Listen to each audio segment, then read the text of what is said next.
ಕೊಡು ಸೀದಾ.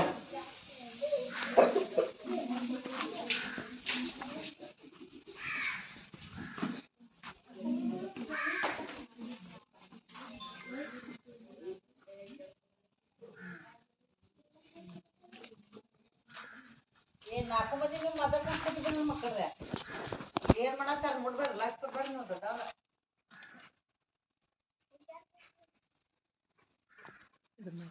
ಅಲ್ಲಿ ಅಷ್ಟೇ ಕ್ಲಬ್ ಇವತ್ತಿನ ದಿವಸ ನಾವೇನ್ ಮಾಡ್ತಾ ಇದೀವಿ ಕ್ಲಬ್. ಅದ್ರೊಳಗೆ ನಾವೇನ್ ಮಾಡ್ತಾ ಇದೀವಪ್ಪ ಅಂದ್ರೆ ರಸಪ್ರಶ್ನೆಗಳನ್ನ ಒಂದೊಂದು ತಂಡಕ್ಕೆ ಒಂದೊಂದು ಕೊಡ್ತಾ ಇದೀವಿ.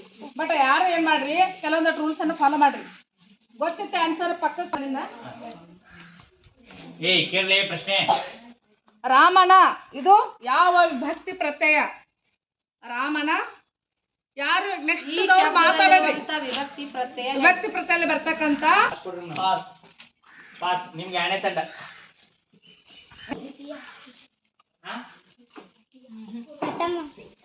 ನಿಮಗ ವಿಭಕ್ತಿ ಪಾಸ್ ಬರಲ್ಲ ಮಾಡ್ಯಾರ ಮತ್ತ ಹೇಳ್ರಿ ಮತ್ತ ಹಂಗೆ ಆಗ್ತದ. ಕರೆಕ್ಟ್ ಇದ್ರ ಮೇಲೆ ಪಂಚಮಿ ದಶಮಿಂದ ಒಳಗ ಯಾವ ಒಂದು